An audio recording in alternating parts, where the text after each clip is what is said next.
Hi guys, welcome back to my channel. I'm your host Miss KK and this is The Wave, your weekly show on all things money. On this show, we get to dissect topics related to personal, family and business finances. Our hope is that by the time we get to the end of this series, you'll be better equipped to make sound financial decisions. If you are new here, thank you very much for popping by. Please consider clicking the subscription button in the comment below so that you can be notified every time we get a new video. And if you are already a subscriber, thank you very much for your continued support and interaction in the comment below.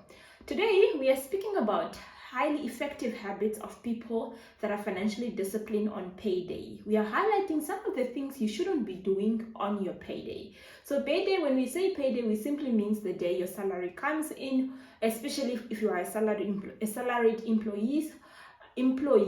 But if you are maybe a salaried employee and you have other passive income such as rental income, interest income and dividend income, that maybe comes out on an ad hoc basis, and we're not really concentrating on that today. We are mainly speaking to people that are mainly relying on payday from one month to another.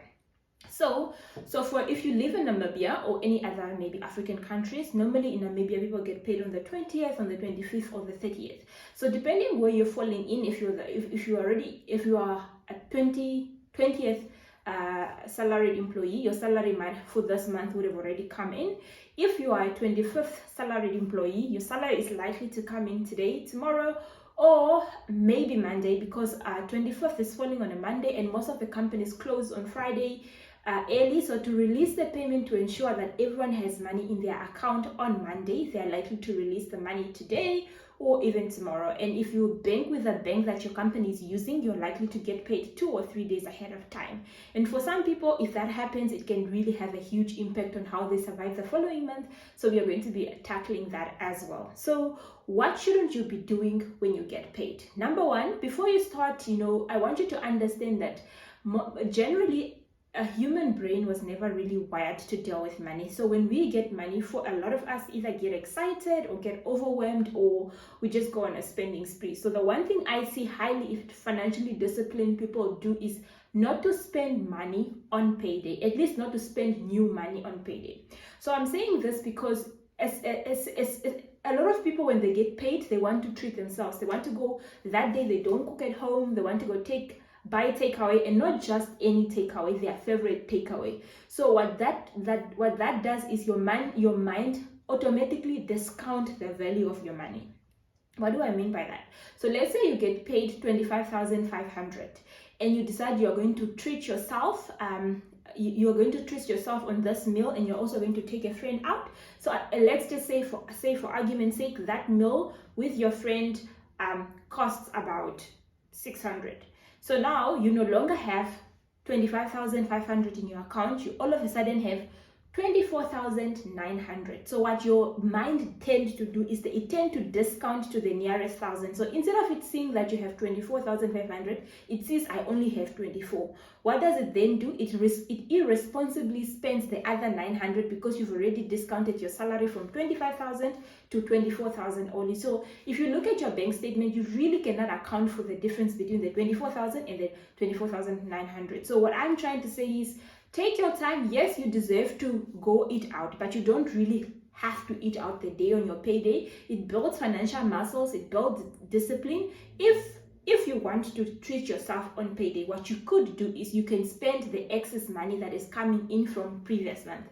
So assume your salary comes in is 25,500, right? And you maybe had a 400,000 that was left. What you could do is you could take the initial 400 that you have and maybe take a 100 of your salary, so that it doesn't discount it. If it's discounting it, it's not discounting it to all the way to 24, it's discounting it at least to 25 if you really cannot. So what I generally do, I avoid not spending new money. If I really have to spend, I try to spend, on the old money that was there. Okay, that is the first habit that I want us to start building, or I want us to start avoiding. Number 2, don't put your debit orders immediately when you get paid. So some people get paid on the 25th and all their debit orders go off on the 26th already.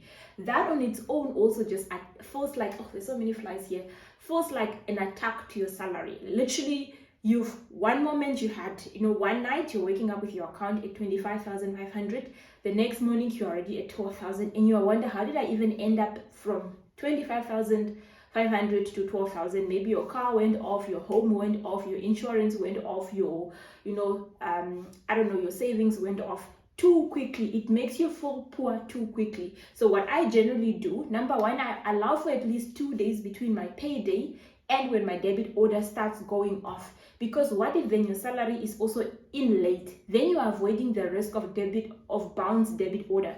And bounce debit order will have a negative consequences when you want to go to apply for financing. Maybe if you want to go look for a home loan, the bank does take into consideration any bounce debit orders, because that can be seen as an indication that you're unlikely to honor your obligation. So what I'm trying to say is you must space out your debit orders. Don't make them too immediate after your salary comes in. Maybe a day, at least 2 days or 3 days from there.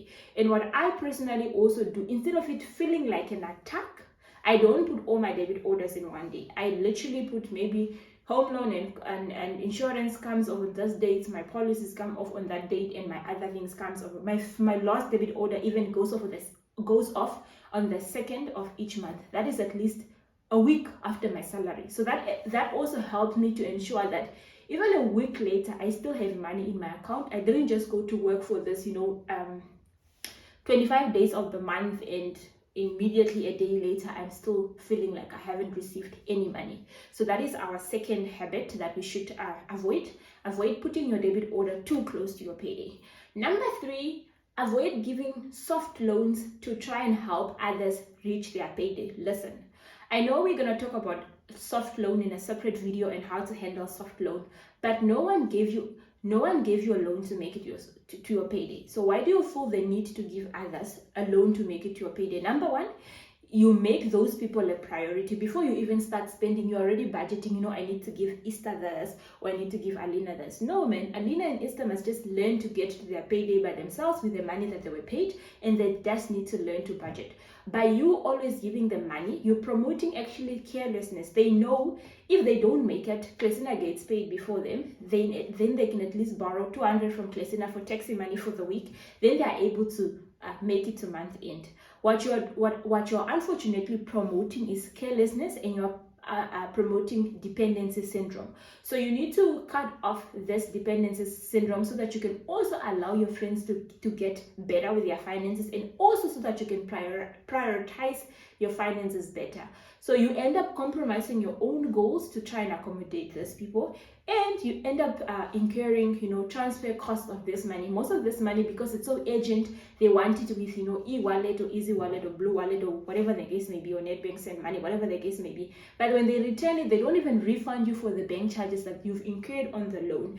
And generally, the soft loan is always excuses when it's time to pay back. So you shouldn't be giving people money to help them get to their payday.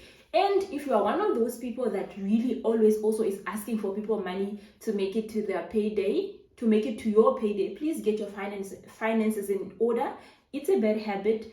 You can do it. Just get your finances in order, budget accordingly, and make sure that your next salary will still find you with a bit of money in your account.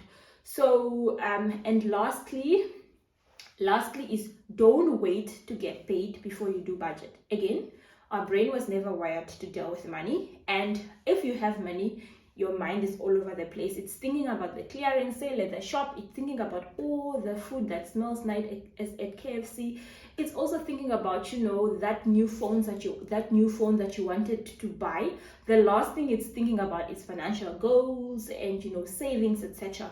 So you need to budget in your brokest days, because those are the days when your mind is clear about what you want in life, and those are the days when you can actually implement the change that you want to see. When you don't have money, you'll be like, next time when I get my salary, I'm gonna do ABC. So I always say, make sure that your budget is in check before your salary comes in. And if you are too caught up in work or too caught up with life and your salary comes in and you still haven't made a budget, if you implement the first tip to wait at least 2 days before your debit orders goes off and before you start spending, you still be having enough time between payday and when you start spending to do that budget. So basically, that's all I wanted to bring. Yes, it sounds like simple ideas, but it's actually what builds financial muscles, and it's what builds discipline.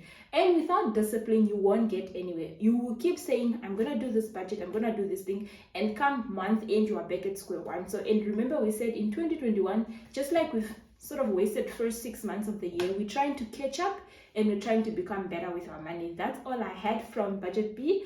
Again, if you haven't subscribed, please click that subscription button. And for those that have subscribed, thank you very much for always popping by. As usual, keep safe and sanitize. Bye-bye.